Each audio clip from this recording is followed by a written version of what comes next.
Help me get to 5,000 subscribers. Give this video a like, drop a comment with your thoughts. I read every single one. Thanks for being here. It's a Thursday night, and I'm in the kitchen of our split level in Arvada, working on dinner. The cutting board is covered in onions, the knife moving steady, and the whole house carries a mix of garlic and the lemon cleaner I used earlier in the day. I'm 42, a project manager for a construction company. It's not flashy, but it's solid work and I'm good at it. My wife Emily is 40 and works in marketing, always chasing deadlines and new accounts. We've been together since we were teenagers, married at 25, but lately, it feels like she and I are living in two separate worlds. I'm trying to keep us rooted. She's out there rewriting the rules. At 7:15, I hear the click of her heels on the wood floor. She comes in still in her blazer, her phone glued to her hand. I pause with the knife midair and try to open a normal conversation. Hey, you free this weekend?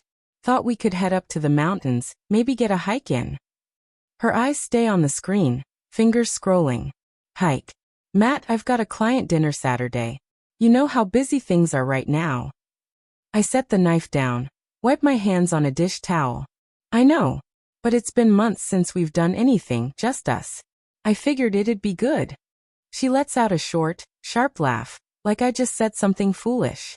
Good for us? Matt, I'm building a career. You think I can just drop everything to go walk in the woods? Her words are casual, but they're meant to sting. I lean against the counter, keeping my tone even. Didn't say you had to drop anything. Just thought you'd want a break. Guess I was wrong. Finally, she glances up. Her mouth curls into something that's almost a smile but not.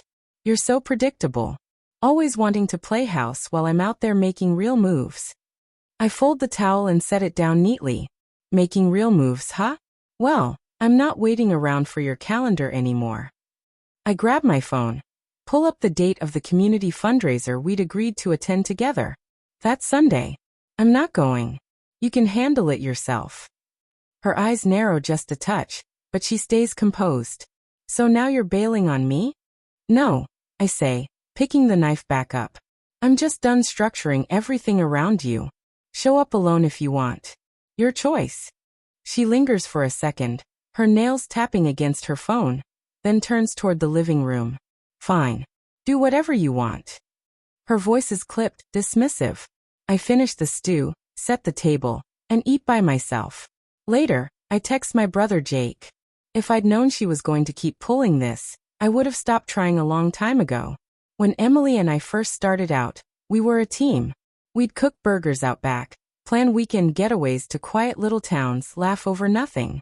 But somewhere along the way, her drive turned into control. At first, it was small digs about my work or how I'd leave things out. Then it became her schedule swallowing everything, late nights, weekends, always one more meeting. I wanted her to succeed, but now it feels like I'm just a background character in her life. Tonight was the first time I didn't just swallow it. I wasn't angry, just clear. Should have set boundaries years ago, but I'm finally catching up. Saturday rolls around, and we're at a barbecue a block over. The yard smells like charcoal and fresh-cut grass. Kids are sprinting around with squirt guns while a speaker plays classic rock low in the background. I'm standing by the grill with Tom, our neighbor who owns a repair shop. He's built solid, mid to late 40s, and has a dry way of telling stories that keeps you hooked. Emily's on the other side of the yard, laughing with a few coworkers. Lindsay, who's sharp and biting, plus two others with glasses of wine in their hands. Tom's halfway through explaining some nightmare engine repair when Emily calls out across the yard. Matt, you going to stand there all night, or are you going to join us? I glance over. She's leaning against the patio table, smirking, her little audience watching like they're waiting for a show. I raise my beer and answer. I'm good here. You've got the crowd handled. Her smirk twitches for just a second before she doubles down. Don't be boring. Tell everyone about your big project. What is it this time? Another office park. Lindsay snickers, and the others smile behind their glasses. I set my beer down slowly, deliberately. Actually, Emily, I'm managing the construction of a $12 million medical center. The kind of place that saves lives. What about you? What's your latest campaign shampoo? My voice is calm, steady, but the words cut through. The laughter dies instantly. Lindsay lowers her gaze into her glass. Tom shifts awkwardly, clears his throat, then says, "That's a serious project, Matt. Takes real grit to pull something like that off." Emily's eyes lock on me, but she keeps her smile in place. "Wow. Didn't know you were so touchy." "I'm not," I reply. "I just don't enjoy being your punchline." I pick up my beer again and turn back to Tom. "So about that engine. Any luck yet?" Lindsay pipes up, a teasing lilt in her voice. "Emily, you didn't tell us Matt was such a big deal." Her friends chuckle, but it's hollow now. Emily tosses her hair back, lets out a laugh that doesn't quite land. The moment hangs heavy in the air. "He's just tired, long hours at work, you know." Her voice carried back to the group. Louder this time, like she was trying to reclaim the stage she thought she owned. I didn't bother turning my head. I was finished with the little digs she threw out for laughs.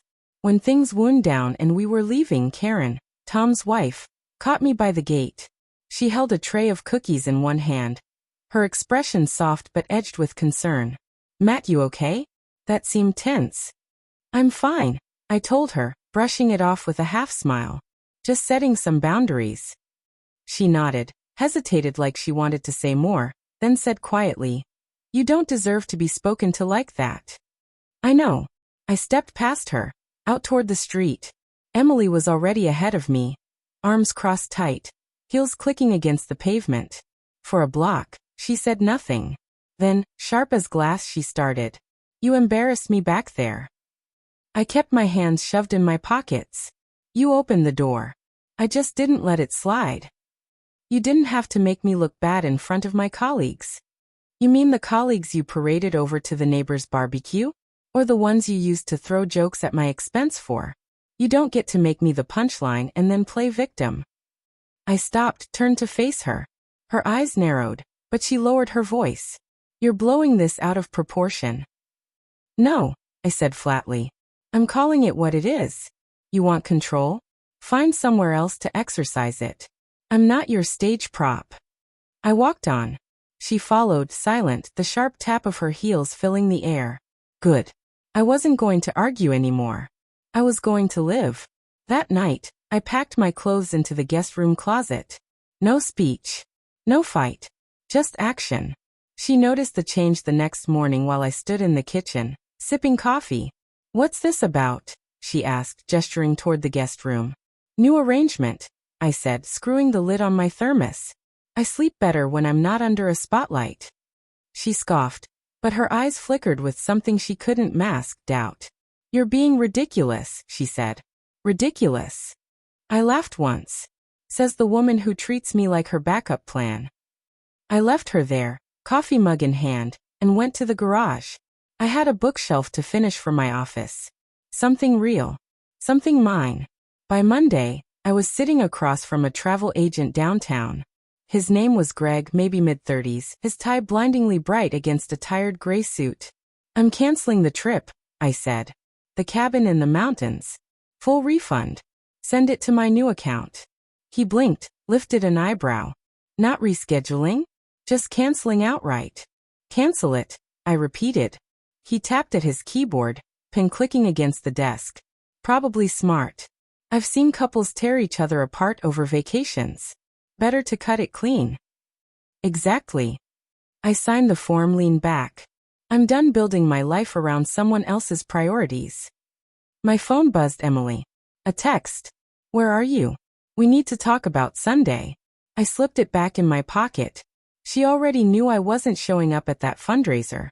I wasn't about to repeat myself. As I got up, Greg gave me a sympathetic nod. "Good luck, man. Sounds like you'll need it." "Not luck," I told him, pushing open the door. Clarity. That evening, I was out back scrubbing down the grill. Charcoal dust and grease clung to my hands. Emily came home, blazer draped over her arm, and stepped out onto the patio. "You ignored my texts." "Busy," I said, eyes on the grates. "Busy with what?" Her tone was sharp, but there was something beneath it, uncertainty. "My plans." I set the brush aside and met her stare. "Cancelled the cabin. Money's already back in my new account. You've got your own funds for your retreats." Her expression froze. You canceled our vacation? I wiped my hands on a rag. My vacation. You were never committed to it. I'm not paying for you to chase work under the disguise of us. She stepped closer, her voice dropping, almost fragile. Matt, that trip was for us. You can't just make that choice without me. I didn't make the choice. You did, every time you put your career over us. I tossed the rag on the grill. Dinner's in the fridge. Up to you if you want it. She trailed after me, voice climbing. You're punishing me. No, I said calmly, grabbing a bottle of water. I'm protecting myself. The vacation was just step one. What she didn't know was that my paycheck had already started flowing into the new account. Quiet moves. No noise. Tuesday, 6:45 p.m. I sat in a diner off the highway with Dave, my foreman. The place smelled like fried onions and burnt coffee. A dusty jukebox crooned some old 80s hit. We were halfway through an order of onion rings, talking football prospects, when the door opened. Emily. She spotted me instantly, marched straight to the booth in her work blazer, hair pulled tight, face set like stone. Matt, we need to talk. I sipped my soda slow, set it down. I'm eating. If you want to talk, sit. She glanced at Dave, who chewed another onion ring like he was watching a matinee. With a sigh, she slid into the booth, her purse landing heavy on the table. You've been dodging me all day, she said. I leaned back. No. I've just been finished saying what I had to say. I lean in, forearms on the table. So, you've got something new. I'm all ears. She folds her arms, voice tight but measured. You're acting like I'm the one with the problem. I was joking at the barbecue. You turned it into a show and now you're canceling our trip. I pick up an onion ring and point with it. You turned it into a scene when you tried to make me look small. The vacation. Well, I'm done rearranging my life around your maybe. You want to run everything? Fine. Run it. I'm out. Dave takes a big gulp of soda and leans back. Gotta say, Emily, you don't make this easy. Matt's a decent guy. Keep poking and he'll poke back. She gives him a hard look that softens immediately as she turns back to me. Matt, come on.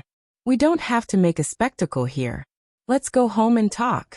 I shake my head and dip the ring into ketchup. You don't get to call the shots anymore. I cleared my weekend. No more joint plans. You want to live your life however you please. Go ahead. I'm not your assistant. She taps the table, jaw tightening. You're tossing away our plans. Like that. Just like that. I lean back and cross my arms. If you want respect, I'm right here. If you want to keep playing these games, I'm done. Dave chuckles and shakes his head, thinking aloud. Reminds me of my ex. Thought she could script every moment. Took me way too long to walk away. You're smarter than I was, Matt. Emily's eyes blaze, but she tries a softer approach. Matt, we've been together 17 years. You're really going to throw that all away over a few fights? I threw it away, I say, my voice steady. I'm not pretending anymore.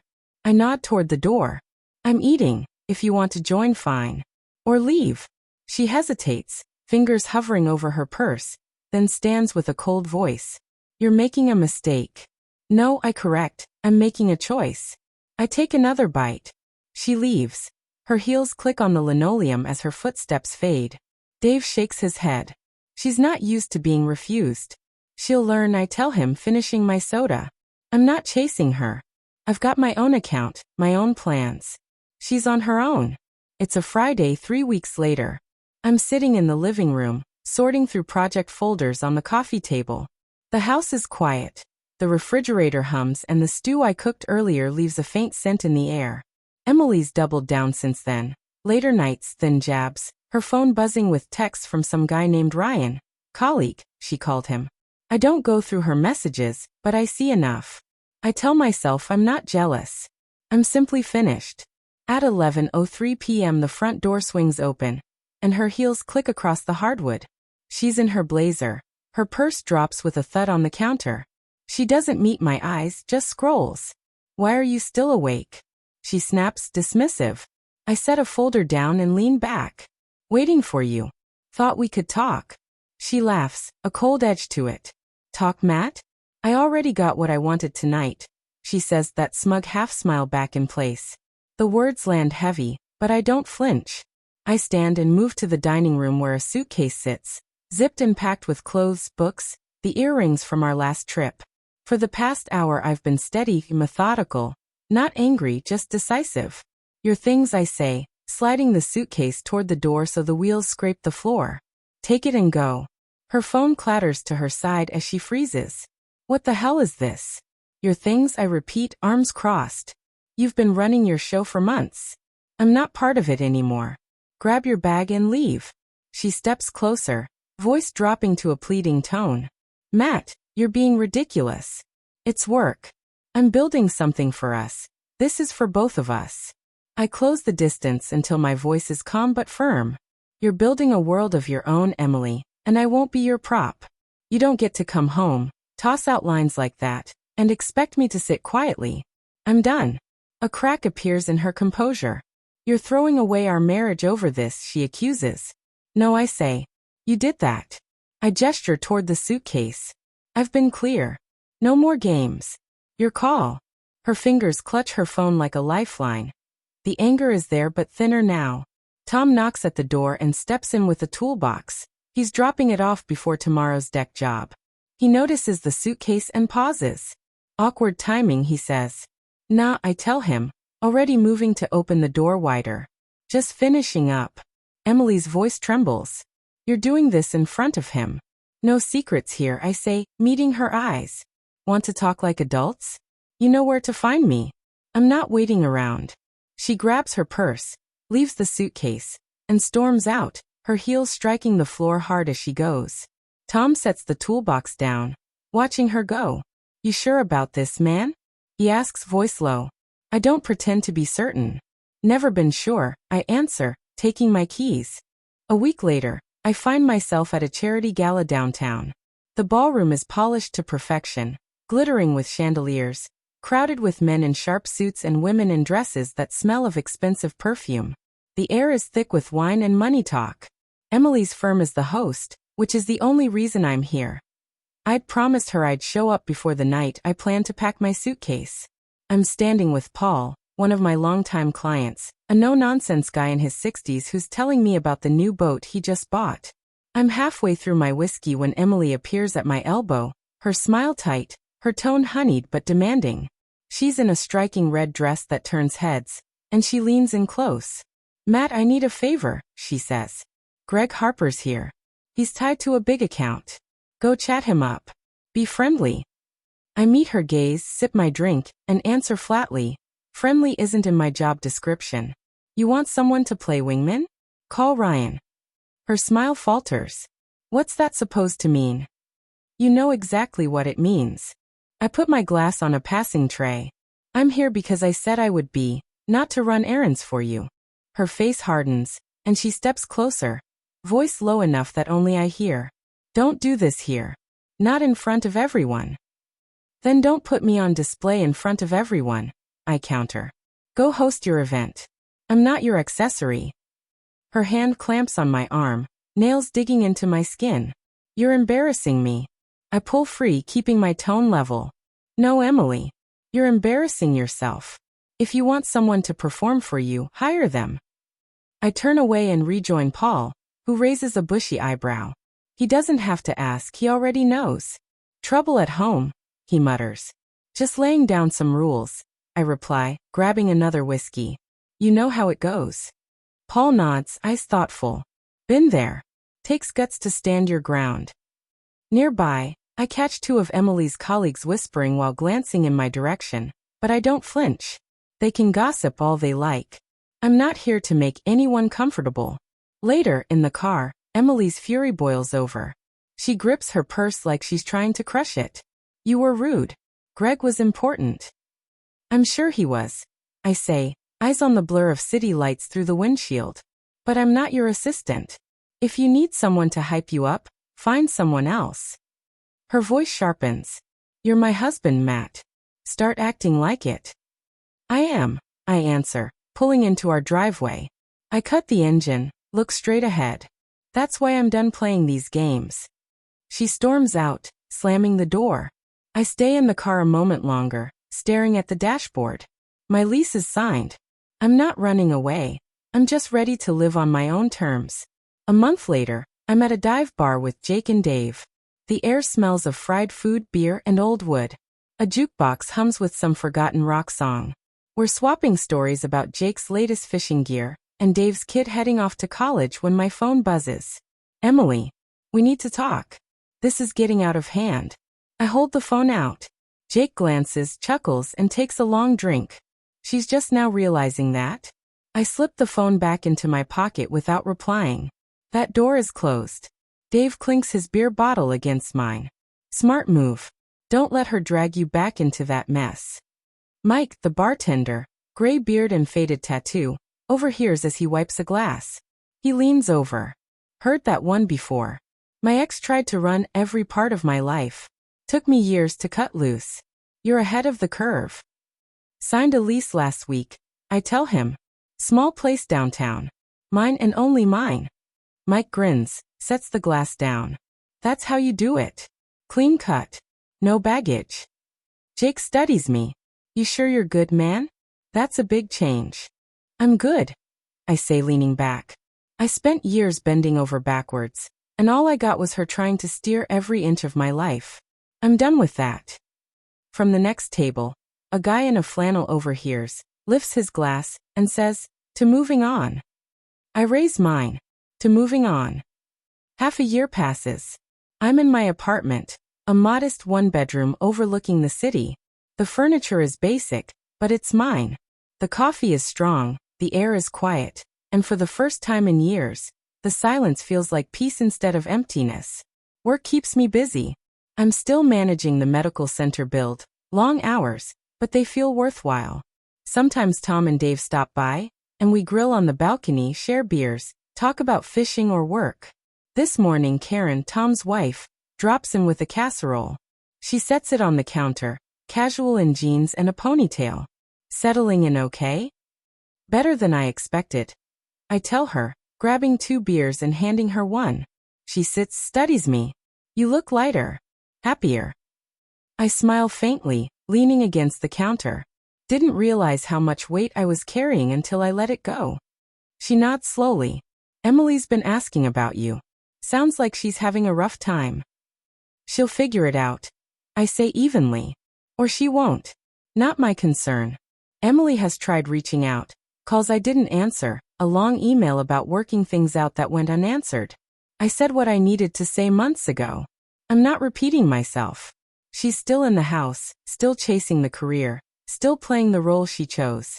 I don't wish her harm. I don't feel bitterness anymore. I just don't want her in my orbit. And for the first time in years, I'm not angry, not exhausted. I'm free. And that's enough.